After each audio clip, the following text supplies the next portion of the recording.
Ale tarata ye Desambre kalo tile 31 san 2024 san 2024 don laban an minnu bɛ k'a lajɛ ni wagati in na Mali kɔnɔ Mali kɔ k'aw bɛɛ lajɛlen ni ɲantuma y'aw bisimila an ka kunnafoniyaw kɛnɛ kan.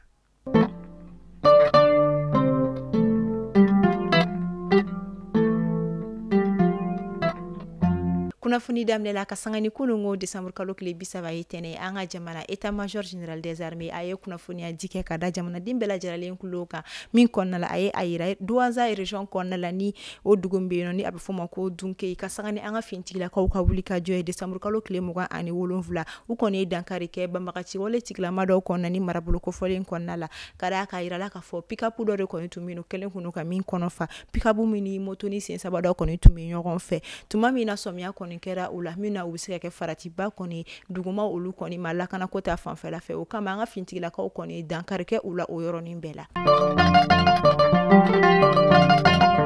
O communiqué kelen kɔnɔna la an ka jamana état major ye a yira ko o dugusajɛ o bɛna Desambre kalo tile 28 ma Kidali région kɔnɔna la kɛrɛnkɛrɛnnenya la a dugu min bɛ wele ko Zakaka an ka fintigilakaw ka wulikajɔ kɔni sera k'a to u kɔni ye dankari kɛ fɛn min ye karɔgɛlɛn diinɛ tigilamaw la ka d'a kan pick-up dɔ fana tun bɛ min yɛrɛ kɔni falen don karɔgɛlɛn diinɛ tigilamaw ka logistique caman yɛrɛ kɔni na min yɛrɛ kun kɛlen don ka a dogo yiri dɔ de kɔni jukɔrɔla o la tuma min na an ka lakana tigilamaw ye sɔmiya kɔni sɔrɔ o ko in na u kɔni ye fɛn min ye frappe kɛ ka dɔ ka fɔ ni moto in mobili yɛrɛ kɔni kan o yɔrɔ bɛɛ ani a kɔnɔ logistique bɛɛ lajarali.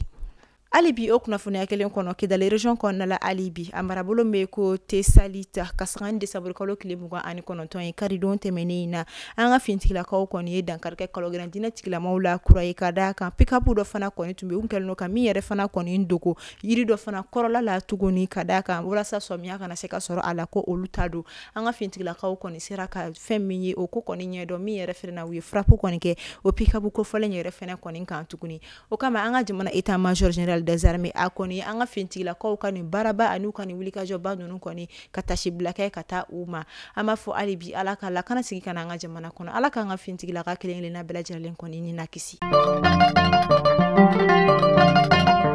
San 2024 kɔni banna ka d'a kan a tɔ ye heure damadamani an bɛna don san 2025 kɔnɔna la o de hukumu na an ka jamana minisiriso min ɲɛsinnen don kunnafoni diko ma o ni an ka jamana jabarandisoba ni o ye ORTM kɔni ye olu kɔni ye hakilina kura kɔni ta min na a yirala ka fɔ journal min kɔni bɛ kɛ 20h fɛn min don o don ORTM jabarandiso kɔni kan min bɛ bɛn miniti 45 ma ko a bɛna bɔ miniti 45 la san 2025 kɔnɔ ka taa miniti 60 la walima ka taa heure 1 na.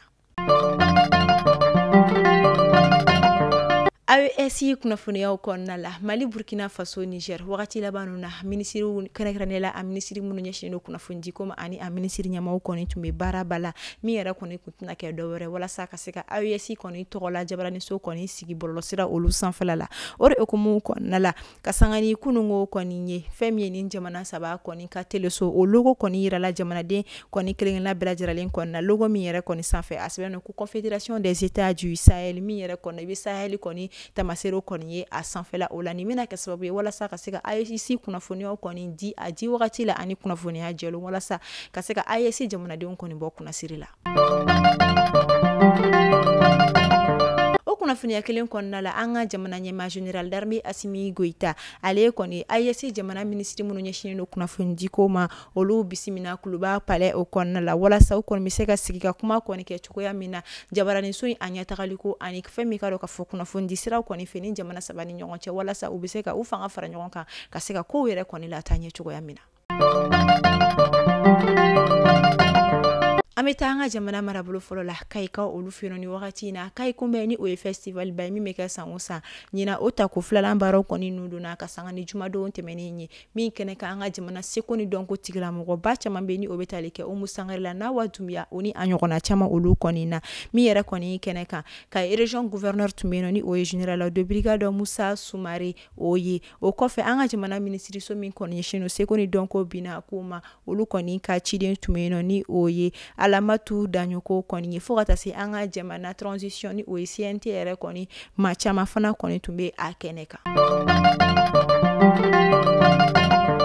Isa Kaujimale kɔni kɛlen kɔfɛ k'i yɛrɛ sɔrɔ an ka jamana sariyatigiw kɔni ɲɛma ka sangani a ka bɔli a ye kuma minnu fɔ ka taa Burkina Faso jamana kɔni yɔrɔ hali n'a sɔrɔla a kɔni tun ye kuma dɔw fɔ walasa a ka se ka a yɛrɛ lajɛya a yirala k'a fɔ a bɛna kaso kɔni kɛ ka sangani kununko tɛnɛn ye décembre kalo tile 30 a ka kaso kɔni jɛnya hakɛ o fɔra ka d'a ka yirala k'a fɔ a bɛna san 2 kɛ kaso la san 1 kaso a bɛn'o kɛ a datugulen kaso bon kɔnɔna la san 1 tɔ a bɛna bɔ ni o juru ye min yɛrɛ kɔnɔna la a tɛ se ka bɔ jamana da fɛ fiyewu cogoya min na. An bɛ taa Masinakaw fɛ yen nɔ ni wagati in na Masina marabolo kɔnɔna la olu kɔni bɛ ka festival ba dɔ sigi sen kan a bɛ fɔ min ma ko Ke Masina min ta ko fɔlɔ baaraw yɛrɛ kɔni n'u ka sanga ni dɔgɔkun tɛmɛnen kɔni ye sigikun kun tɛ dɔ wɛrɛ ko bɛn ani cɛ bɛn jamanadenw ni ɲɔgɔn cɛ.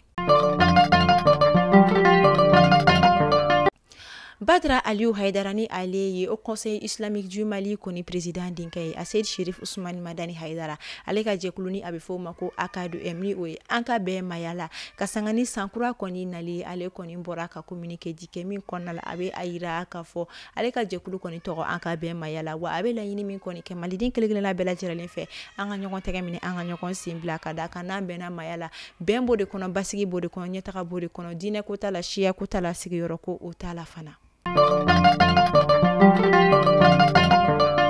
An bɛ kunnafoniya kuncɛ diinɛ ko kuma olu kɔnɔna la Imam Abdoulaye Koyita Imam Mai Watara ni imamba fila ye minnu lamɛnlen don kosɛbɛ an ka jamana kɔnɔna la wa u kanulen don ka sabu kɛ n'u ka diinɛ ɲɛfɔcogo ɲuman ye ka sabu kɛ n'u ka bilasirali ani u ka adamadenya kɛcogo ɲuman fɔli kɔni ye u lamɛnbaga olu kɔni ye o de hukumu kɔnɔna la Noël kɔni ɲɛkɔrɔla la Imam Koyita ale ka wajiri dɔw kɔni tɛmɛna bɔlɔlɔsiraw sanfɛ la wajiri minnu kɔnɔna la a bɛ a yira k'a fɔ ko silamɛ ani diinɛ wɛrɛ maa kɔni bɛ se ka don ɲɔgɔn na ka adamadenya koɲɛw kɛ ka mɔgɔya caman wɛrɛw kɔni kɛ nka fɛn min ye bato sira fɛ dusukuna siri sira fɛ a ma daga silamɛ i ka fara diinɛ wɛrɛ maa kan ka a ka ɲɛnajɛ walima a ka o bato ninnu kɛ a nɔfɛ tuma min na wajuli ka jan nka mɔgɔw kɔni dɔw sɔrɔ la minnu ye wajuli kɔni tigɛ yɔrɔ la yɔrɔ min na de Imam Koyita bɛ a fɔ ko hali yɔrɔ dɔw la ko a bɛ fɔ ko silamɛ kɔni man ka tɛ ka feere kɛ hali diinɛ wɛrɛ maa a ka ɲɛnajɛ donya fɛ n'i y'a dɔn k'a fɔ ko a bɛ taa o feerefɛn de kɔni kɛ k'a ka ɲɛnajɛ kɔni kɛ kuma laɲini kun tɛ o yɔrɔ in kɔni fɔli ye nka ni kɔni tun ye kuma in bɛɛ lamɛn faamuyali bɛ sɔrɔ a la nka maa dɔw sɔrɔ la minnu kɔni ye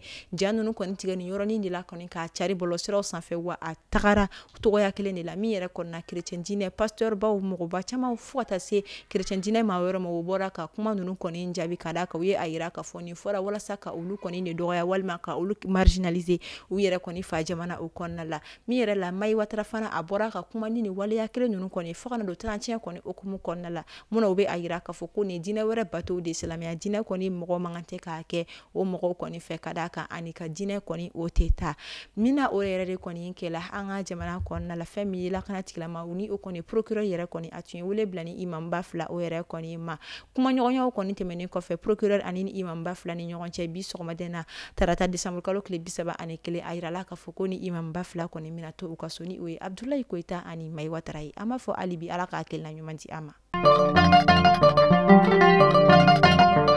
Ayiwa Mali kunnafoni bɔlɔlɔ sira lajɛbagaw aw minnu sɔgɔlen tora an na kabini san daminɛ fo kana se bidonya ma an ka foli bɛ aw yɔrɔ ka d'a kan an tɛ se ka kɛ fosi ye ni aw tɛ k'aw fo aw ka fidélité la k'aw fo aw ka lamɛnliko ɲuman na don o don an ka kunnafoniyaw la aw minnu tɛ se ka commentaire kɛliw la aw minnu tɛ se ka j'aime kɔni jigi foli bɛ aw yɔrɔ ka d'a kan an tɛ fosi ye ni aw tɛ an b'a fɔ ala ka sankura nati hɛrɛ la laɲini minnu ma se ka sabati san 2024 kɔnɔ ala ka olu nɔgɔya an ye san 2025 kɔnɔ san 2025 ala k'a kɛ an ka kɔrɔta san ye ala k'a kɛ an ka basigi san ye ala k'a kɛ an ka sanayɛlɛ san ye k'an ka jamana basigi k'an ka jamana ɲɛmaaw fanga se ala k'o kɛ maabaw kama ala k'o kɛ jamanaden ɲuman kelen-kelenna bɛɛ lajɛlen kama ala ka sankura yira an na.